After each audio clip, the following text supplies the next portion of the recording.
friends and viewers, welcome to the world of physics. In this physics world, I will be teaching about 3 courses. The first one is related to +1 +2 physics or intermediate physics as called in some states. Here we will be learning +1 +2 physics concepts and will be solving problems on JEE, NEET in this module.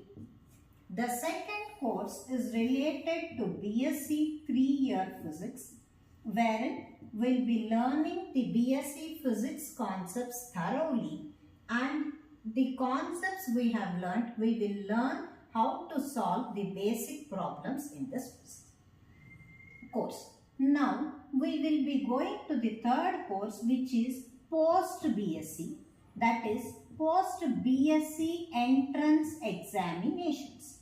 So, the entrance exams that are there for post-BSc are IIT JAM entrance exam. The other one is just joint entrance screening test and many more examinations by IASC and TIFR. So for this, I will add up some concepts which are not there in the BSc physics, and here we will be solving multiple problems so that will enhance our skill for the competitive exam. Now for today, I will start with the first chapter of the +1 +2 course. That is, I am doing with course 1. This is course 1, this is course 2 and this is course 3. Course 1 series lectures are separate, course 2 are separate and course 3 are separate. We will be starting with the first chapter in +1 physics, that is kinematics. In kinematics, we will be learning about motion and various types of motions.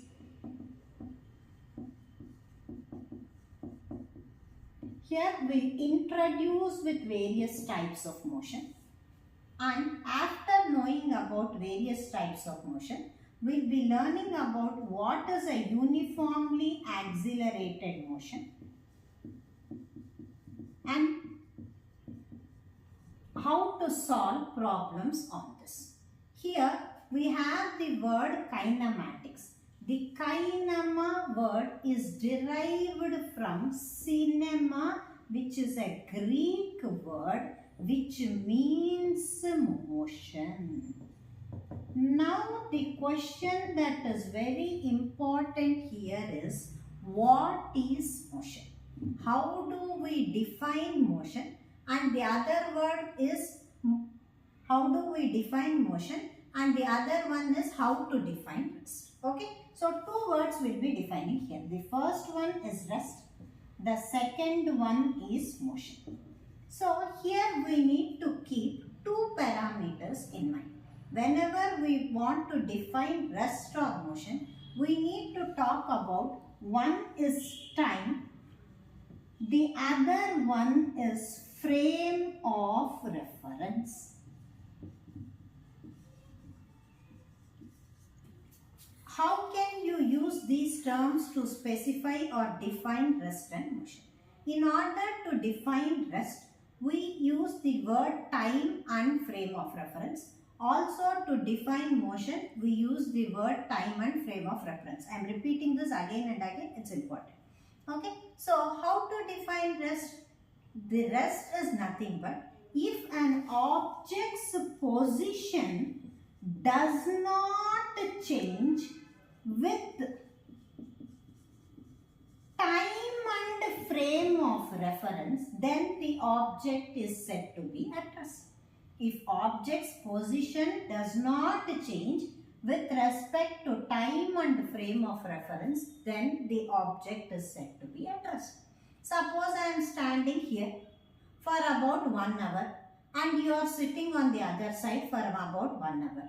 If you keep observing me for the 1 hour, I will be at rest with respect to you. So 1 hour is the time and you are my frame of reference.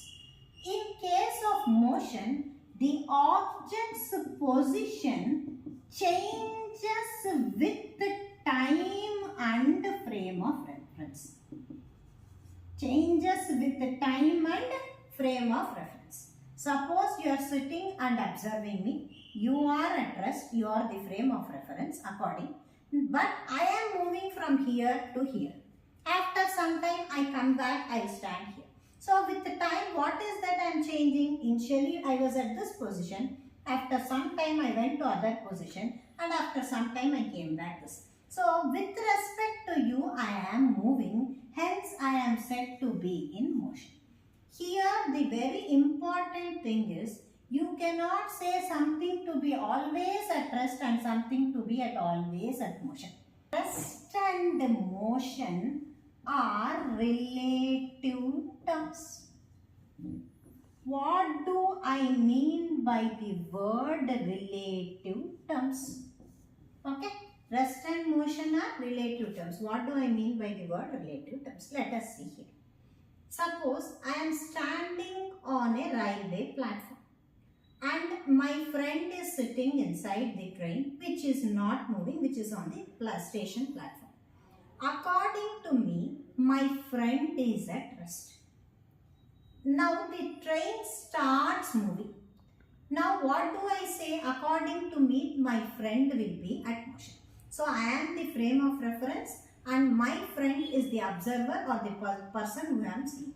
So initially when the train was on the platform, when it was not moving, meaning its position is not changing, my friend was at rest with respect to me. And once the train started moving, my friend is at rest with respect to me, who is the frame of reference. Suppose I also board the train and I am taken as the frame of reference.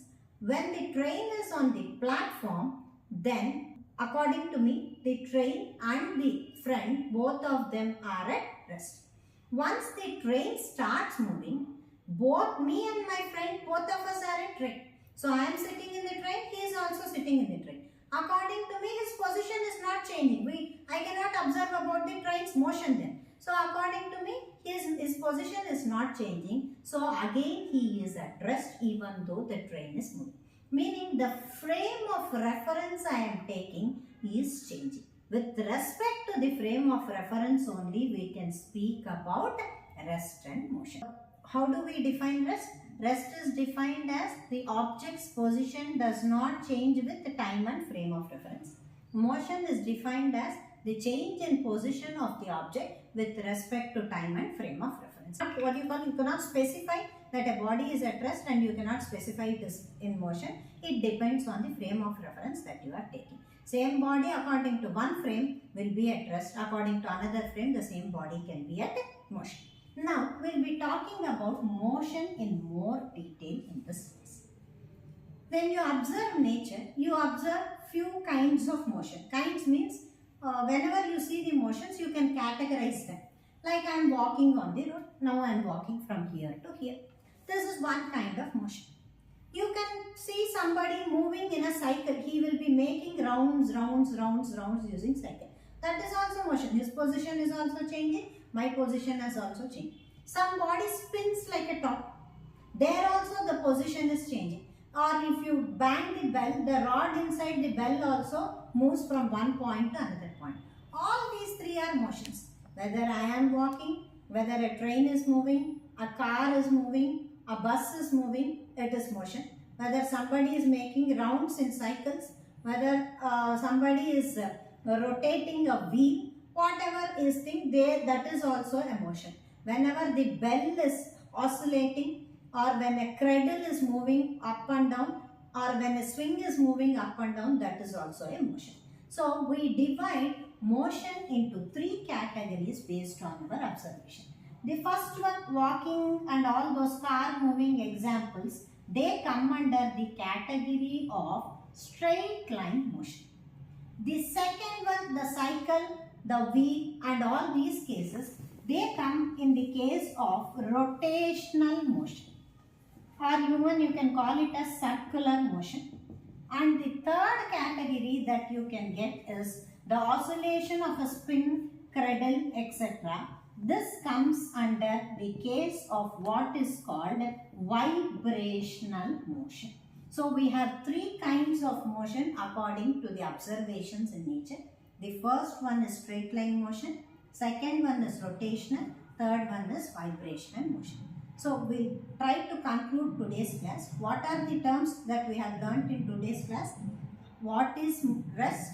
What is motion? What are the types of motion? What are the types of motion? Straight line motion, rotational motion and vibrational motion. Remaining things will continue in the next class.